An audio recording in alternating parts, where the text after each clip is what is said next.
Okay. So memory, now if we say this is,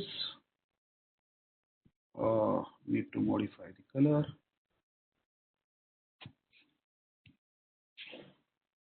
Suppose this is the memory. So total RAM. Now out of this, some part will be utilized by the operating system. Okay. So usually we'll consider this as, this is operating system, typically lower address, and whatever the remaining part is there, say for example the higher addresses, something like this will be utilized for user programs. This will be utilized for user programs, so that we already aware, if suppose this is my program 1, and if this program needs to be executed, this has to be taken from disk into the main memory, something like this. So this will be fetched or loaded into the main memory. Okay. Now how many programs will be there in the main memory? That is called a degree of multi-programming. So this is again important keyword, I can say, degree of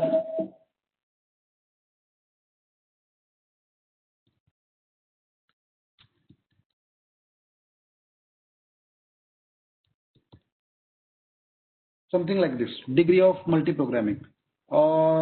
Somebody is saying whiteboard is not visible. Is it for all?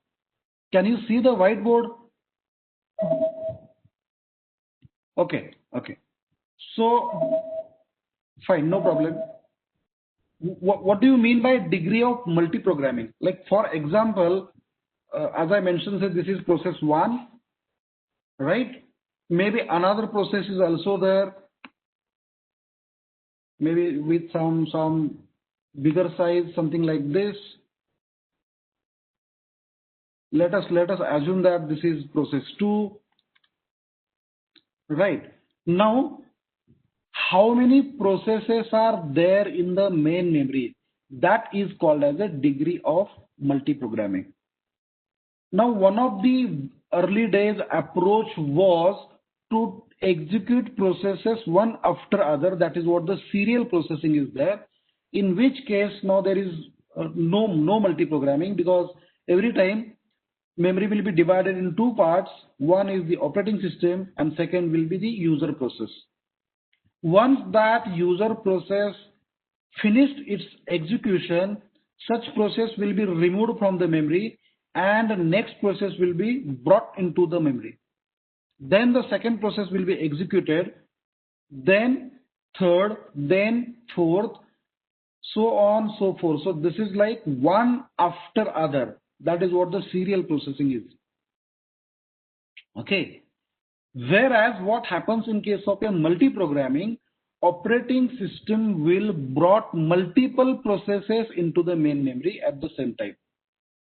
So like as you can see in this diagram right now, the say first lower part is say operating system, and then user space is there. Now P1 is there, P2 is there, maybe P3, P4, P5, depending on how many processes are running there. How many processes will be there in the main memory? That is called as degree of multi-programming. Now whenever operating system allows this kind of execution, now we need to provide some sort of additional facilities. The very first facility is, as I mentioned, each and every process's logical address always start with 0. Okay, so for example here, suppose process 1 is loaded at the address something like 12806. Assume this is hexadecimal address, and suppose process 2 is loaded at somewhere like 46000, something like this. Okay, now very first instruction of process 2 will be at 46000. Next instruction will be 46001. That means whatever the addresses we already have, those are logical addresses, we need to map those addresses into physical addresses, and memory management unit does that. That is the task of memory management unit. And how to do that? Because we should know where the process is loaded. So that is one thing. Second requirement is we need to provide some sort of security. Security is such a way that, say, for example, if the instruction is from process 2, P2, then that should not access or modify data either of P1 or P3 or even operating system code. So some sort of restrictions or protection we need to provide, and for that the base register and the limit registers are used. We have already discussed that part. Okay, now let us go back to the presentation. Now if you see here, whatever the memory required by any process, that should be allocated in a single go, and that is contiguous again. It is not some parties at some location, other parties at other location. No. Okay. So that is what the contiguous allocation. Now for this, the relocation registers are used. Relocation registers are used so that we'll protect the user processes from even other processes, and as I mentioned, even code and data of operating system. Right? And for that, two registers are used. One is called as a base register, which will contain the smallest physical address, like I mentioned in the previous diagram, something like 46000, and then limit register, where this limit register will contain the range of logical addresses, range, how many bytes from the base address. Okay, and this mapping will be done by the memory management unit. So for example, in this diagram you can check it. Whatever the address generated by the CPU, we already aware that it is a logical address. Now this logical address, so for example, if I go back to whiteboard again, for example, if it is part of, say, process 2, what should be allowed is from this up to this. That's it. Right? So this is basically called as range of addresses denoted by limit register. Whereas whatever this first part is there, 46000, this is called as a base register, right?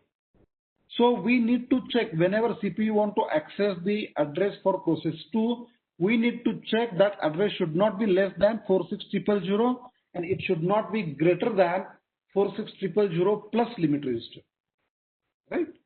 So the same thing is mentioned on this slide. If this logical address is less than limit register, then only proceed. Otherwise, it will generate the trap error. This is non-maskable interrupt. Operating system will simply send trap signal saying that you are trying to access memory which is not owned by that process. But if this is from within the limit, then whatever the relocation register is there, now which actually acts as a base register for that will be added and a new physical address will be generated. So for example, again coming back to this, suppose I want to access the third instruction of process 2, where it will be located at 46003. The logical address is just 3. 46,000 will be added to that, and the actual physical address will be 46,003. Okay, so that is how it works.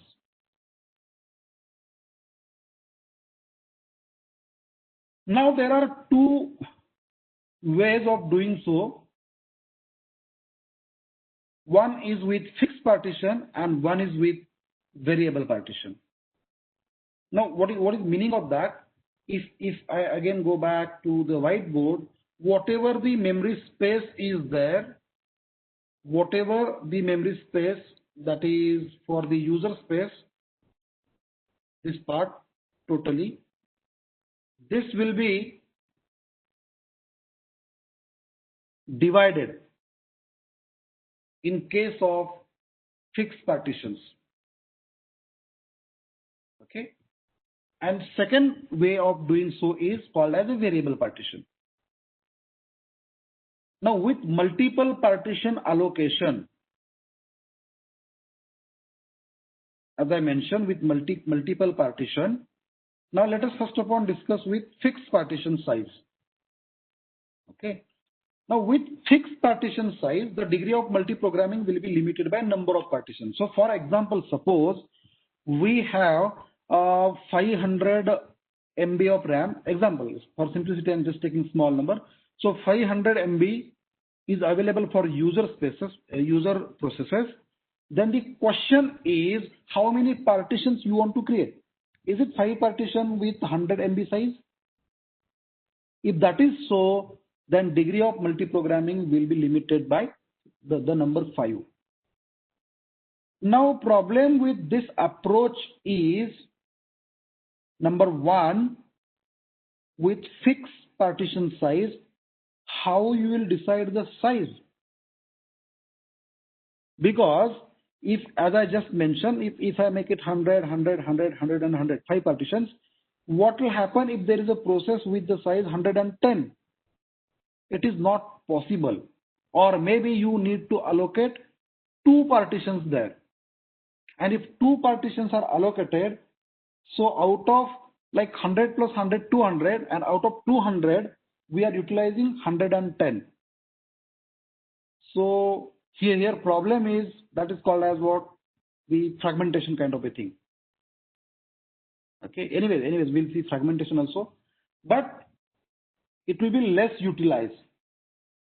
On the contrary, if we make the size small, say for example, in place of 100 MB, if I make it 50 MB, then what will happen? Degree of multiprogramming will be increased. But in that, again, in that case, what happens is you need to keep track, because memory should be allocated contiguously. That is the main thing here, because we just have the relocation register and limit register. Okay. So another way is by making use of variable partition size. One is with fixed partition size, second one is variable partition size, and that is used for efficiency. And this size will be decided by the size required by the process, whatever the memory requirement. Say for example, the same thing I want to repeat. If user space is say 500 MB, if there is one process coming with say 50 MB, yes, 50 MB will be allocated. If other process comes with 110, yes, 110 will be allocated. If another comes with 100 MB will be allocated. If another process with just 10 MB, that will be allocated. So the size of partition will be variable, and that depends on what is the need of that process. Okay. But now this creates another problem. Okay, and this problem is, for example, if you can see the diagram below. So normally lower part of this will be, say for example, the operating system. So that is fine. Then process 5 is loaded into the memory. Process 8 will be loaded into the memory. And process 2 will be loaded into the memory, and we'll assume that memory is full. So degree of multiprogramming here is equal to 3. Now when process 8 finishes, what happens is process 5 is there in memory, process 2 will be in the memory, and in between this creates a hole. So this is called as a hole.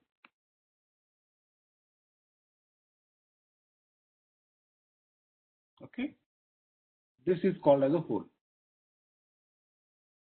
So hole is actually block of available memory. And these holes will be now utilized. Say for example, process 5, 8, 2 was there, 8 was finished, it resulted in a small hole there. Now another process comes, that is process 9. Now part of this hole be assigned to process 9 here, and the free hole will be reduced. Size will be reduced here. Maybe one more, another process 10 arrives, so that will be allocated from available hole. So it is something like this. you can assume that when there is no process, whatever the memory available for user process as a single hole, right? Whenever new process arrives, it will give it from that hole.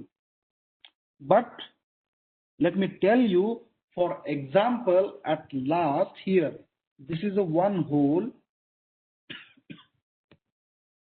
It is not always a single hole.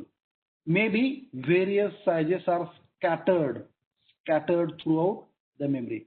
For example, what will happen in this scenario, this one, like process 5 is there, 9 is there, 10 is there, then small hole is there, and process 2 is there. Assume that process 5 is finished.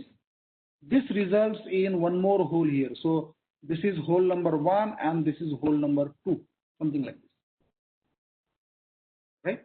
Now if consecutive holes are there, they can be combined together, no problem. So that from 2 consecutive small holes, one big hole will be created. That is for utilization. But now here in this case, 2 holes are there. One maybe after the operating system and between process 9, and second one is between process 2 and process 10. Okay. So with variable partition sizes, though it gives like kind of efficiency, problem is this will result in various sizes of holes and scattered throughout memory. Now how operating system assigns it? So whenever new process arrives, that will allocate the memory from a hole. Now there are 2 holes. Now it will allocate which one? For that algorithms are there. Usually it will allocate the hole that is large enough to accommodate that process. So for example, one hole is of say size 50 MB, another hole is of size say 20 MB, and process arrives with something like 30 MB. Definitely the need of process 30 MB cannot be satisfied with the whole 20 MB. It will go with 50 MB hole. So we need to select the hole that should be large enough to accommodate the need of the process. Okay. For that 3 different algorithms are there. Anyway, that we'll see. Whenever process exits, it will free its partition. And if it is adjacent to other free partition, that will be combined. Now that is fine. Now operating system has to maintain information about 2 things: the allocated partitions and free partitions. Rather, I can say free partitions are also called as holes. Okay, and that they are typically organized in kind of a linked list. Okay. Now, whenever new process arrives, how to satisfy the request of size n? Suppose the requirement is of size n. New process arrives whose requirement is size n. As I mentioned, operating system has the list of free holes. 3 algorithms can be used there. One is called as a first fit, one is called as a best fit, and one is called as a worst fit. Okay. So Let me go back to the whiteboard.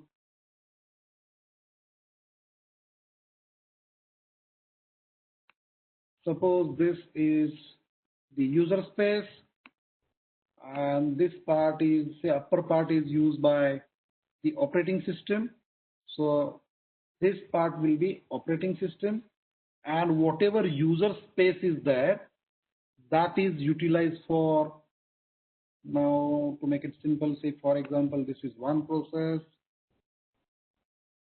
this is another process, third process, and process 4.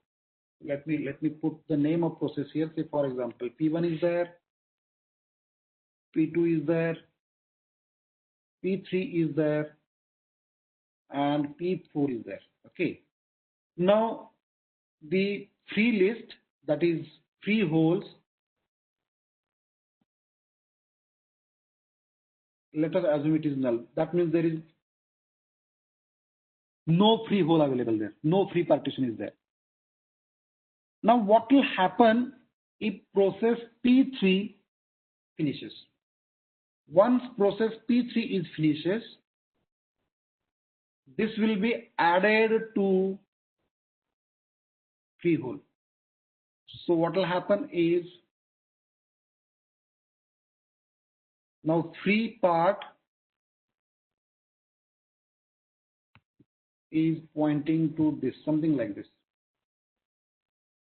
Okay. Now what will happen if process P1 is finished? Maybe that is removed, and now this creates kind of a linked list, something like this. So free is pointing to one hole between P2, P4, that is pointing to a between OS and P2, something like this. Now assuming that multiple free holes are there, now which hole to allocate, and for that these algorithms are there. Now first fit.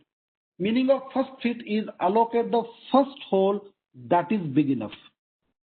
Now this second part is most important, that is big enough. Meaning of that is that will accommodate the demand of the process. In this case, as I mentioned, the size n. Okay. Now what do you mean by first hole? Remember, that is first in the free list. Not first in your, because memory is not divided in fixed partitions. So we cannot say this is first, second. Like for example, in this whiteboard, if you can see, let me make use of another color. See, this one is the first hole and this one is the second. You getting it, no? Now why this one is first? Because free is pointing to first, it is pointing to second. Maybe say for example, P4 is also done. Process P4 is also finished. What will happen is these two will be combined, 1 and this 4. So 1 will become bigger. So it is something like this. Getting it, no? So it will go through the list of free holes. It will check the first one. It will simply check if the size or demand of that process can be satisfied. If it is satisfied with first hole, that will be allocated. If not, it will move to the second hole. Again, it will check if the size, that is n, is less than hole size. That will be second hole will be allocated. If not, it will move to the third, something like. So that is what the first fit is. Okay. Second is best fit. Now in best fit, what it will do is it will try to allocate the smallest hole that is big enough. Again, remember, smallest is not smallest of all. Which smallest? The smallest hole whose size is greater than n. If demand of process is n. Okay, so for example, suppose we have hole sizes something like 10. Let me go to the whiteboard.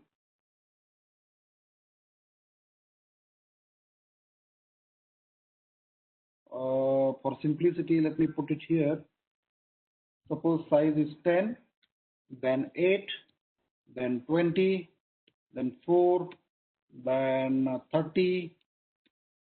Assume these are free holes, and then something like again 10, maybe something like this. Okay. So the free holes are having size. You assume this as MB, for example. So 10 MB or KB, for example. 10 KB, 8 KB, 20 KB, 4 KB, 30 KB, 10 KB, so on and so forth. Okay. Now, what will happen if the demand of process is, let me select, demand is something like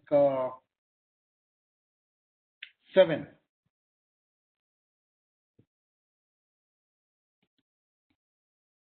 Demand is,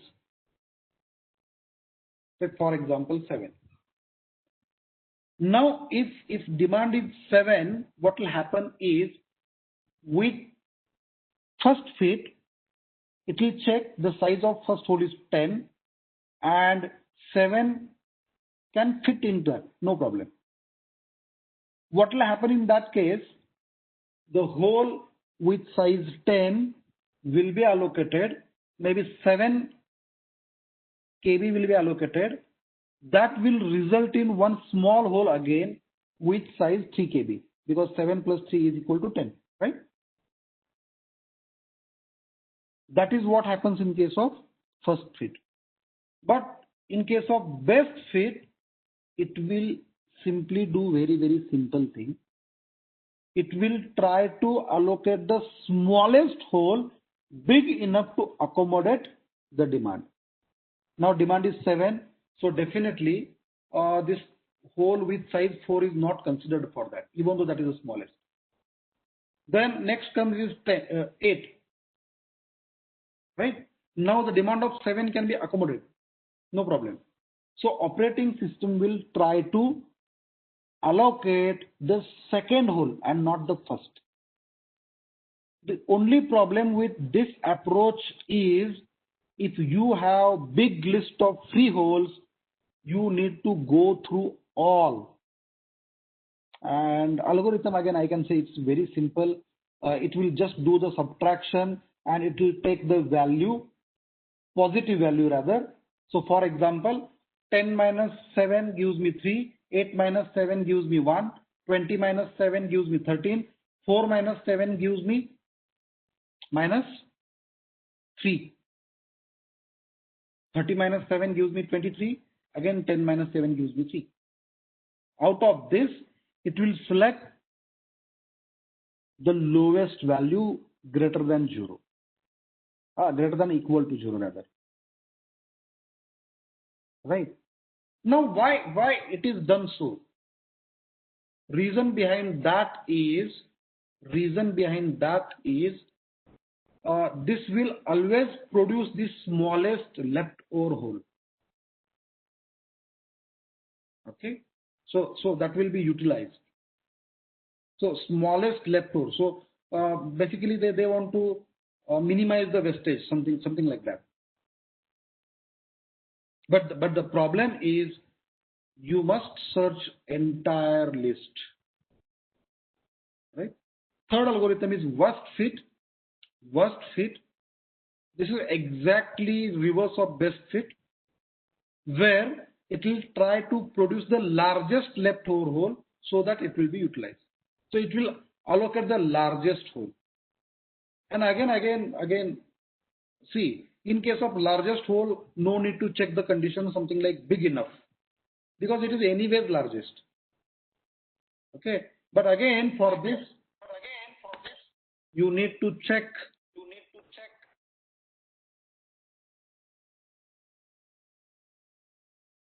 entire list. Okay, So for example, again going back to whiteboard, suppose here in this case, if demand is 7 and free list is same 10, 8, 24, 30, 10. So let me tell you, for 3 algorithms, if this is free list, the demand is 7, first fit, best fit, and worst fit. So first fit will allocate, for the first fit, it will simply allocate with the 10. Best fit will allocate the second one. The second one. And worst fit will allocate highest one, largest whole, that is 30.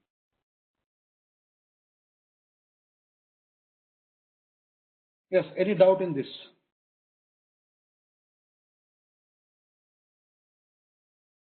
Any doubt in this? This is actually a very simple thing. First fit, best fit, and worst fit. The question could be why best fit and why worst fit? Reason behind that is very simple. When you are using different holes, when you are using different sizes of holes, the problem is if the leftover hole is below average, there is a wastage around 50%. Say for example, if the size of hole is, say for example 10 kb, and if average size is say 5 kb or say 6 kb, okay. So what happens is if 6 kb size is there, it leftovers with 4 kb. And that cannot be utilized for others if the average size is say something like 6 kb. Okay, and that is the reason with best fit, they will try to reduce this wastage by allocating smallest hole. Whereas the small trick used by worst fit is they'll try to select the largest hole so that the largest leftover hole be available, and that can be utilized for other processes. Okay. And first fit is very simple. Reason behind that is very simple because that is very fast. In case of best fit and worst fit, you need to traverse the entire list and then select the whole. Right?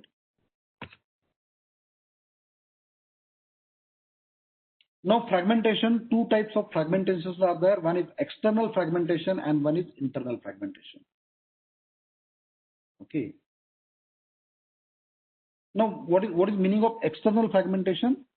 It is external to the partitions, between the partitions rather, I can say. Okay. So situations occur something like there is one process, then say 4 kb is available, then one process, and then 2 kb is available, then again 2 processes are there, and again like small holes are scattered throughout the memory. So in total, say for example another process arrives there and demand of that process is 10 kb. So in total we have 10 kb available but not available contiguously. That means at one place 4 kb is there, at one place 2 kb is there, at one place 1 kb is there, and at other place say 3 kb is there. So in all 10 kb is there, but it is not available in contiguous manner. This is called as external fragmentation. Okay. What is solution for that? What is solution for that? Have you heard the word defragmentation? Defragmentation. Under Windows, if you have Windows operating system, under System Tools somewhere, disk defragmentation is there. A similar kind of stuff is actually there. In operating system, another name is used for that. That is called as the compaction. That we'll see in the next slide. Second type of fragmentation is internal fragmentation. So in which we allocate memory maybe slightly larger than requested memory. You may wonder why we'll allocate larger. Okay. This is typically results in when you have the fixed size partitions. For example, I created partitions of size say 10 MB, 10 MB, 10 MB, 10 MB, right? And the processor size is say something like 8 MB. Now partition 10 MB will be allocated, which will actually utilize 8 MB. So 2 MB will be wastage. That cannot be utilized. This is called as internal fragmentation. Okay.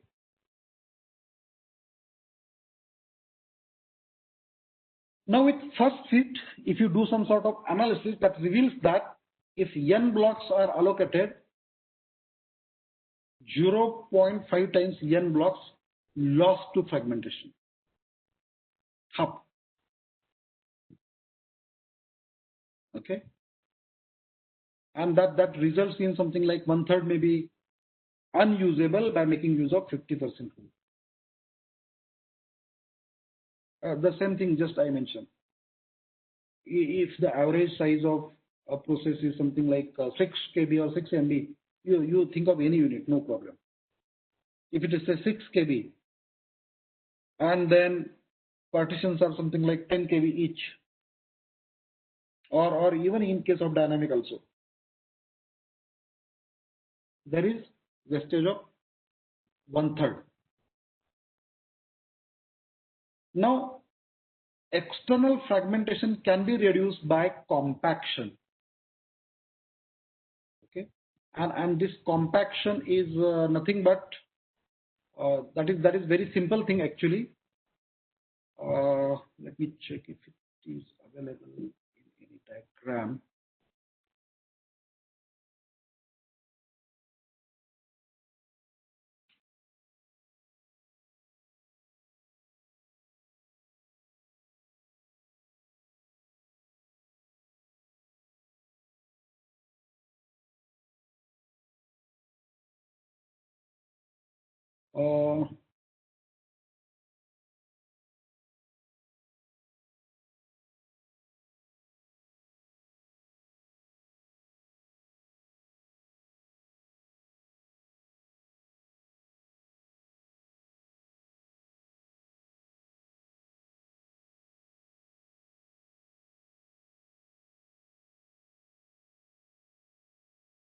I just came through one small.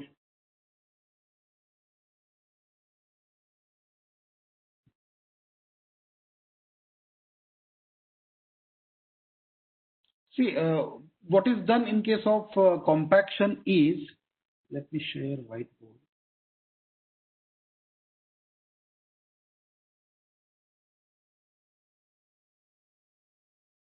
Let me delete all this stuff.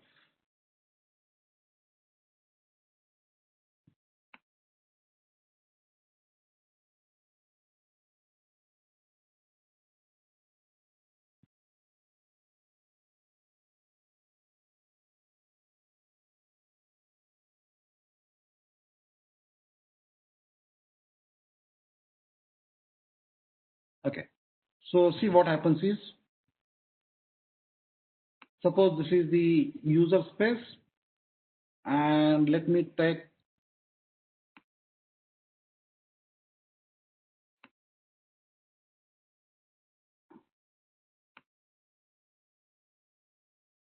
something like this. Now this is the memory used.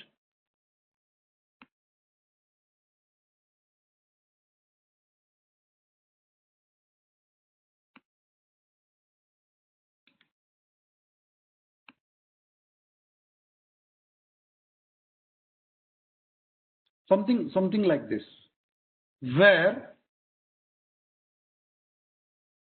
this is the free part, so free hole, this is a free hole, maybe small hole is also available here, and small hole is also available here. Now what is done with compaction is, it will try to combine the free holes. So it's something like this. This will be taken, this will be taken below, and the used holes will be combined together.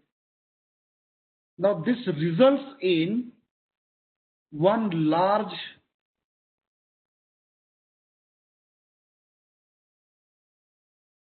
this is a large hole available at a single place. Okay. The same thing if it happens to your hard disk. Microsoft calls it as a defragmentation. Got it? So this is what the compaction is.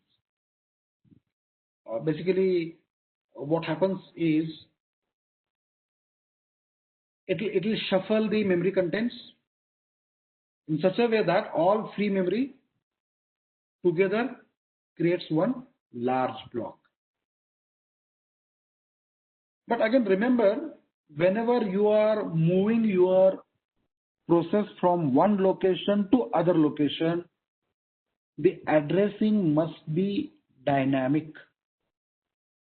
Whatever the relocation register is required, that has to be modified, number one. Number two, we need to move the memory from one location to other location. Problems will be with input output, because say for example, if you are waiting for some sort of input from the keyboard, and typically the address is given there, and such a process is waiting for IO to happen, and if such process is moved from that memory space to other memory space, that will result in some sort of latch job, where the input is intended for some other process and maybe it will go to something else as another process is coming at that place. One of the solution for that is, whatever input output you want to do for that process, do it in operating system buffer only, that is in the kernel space. But again, this approach creates problem of double copy. That means whatever user has typed will be copied from that to the kernel space, and then from kernel space to the user space. Advantage, as I mentioned, yes, compaction you can do. Disadvantage is double copying. Okay, and similar kind of fragmentation also possible in case of a backing store. We already saw that backing store is used for swap in, swap out, swap space. Okay.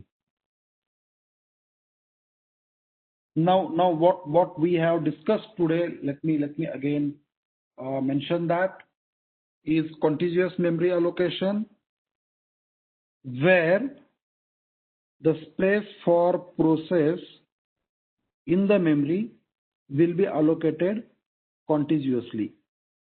Number one. Then memory addresses needs to be mapped depending upon relocation register or base register. Okay.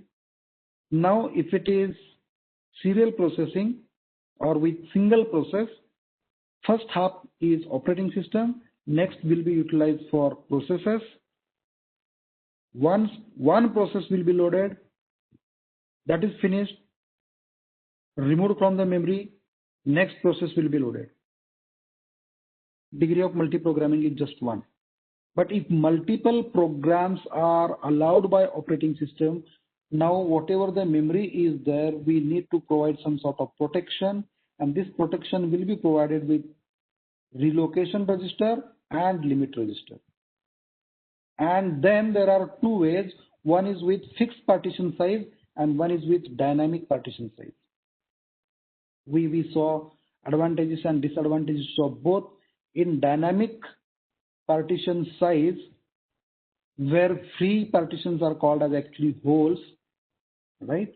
How to assign hole? Three algorithms are there. One is called as a first fit, one is called as best fit, and third one is worst fit. Okay. Then we saw two types of fragmentations: internal fragmentation and external fragmentation. External fragmentation is between the partitions. Internal fragmentation is within the partition. What is solution for internal fragmentation? You may need to have some sort of fixed size partitions with lower size. Anyways, that part we'll see later on. But the solution for external fragmentation is by the process of compaction, where operating system will try to bring free partitions at a single place, resulting in a large partition, single large partition.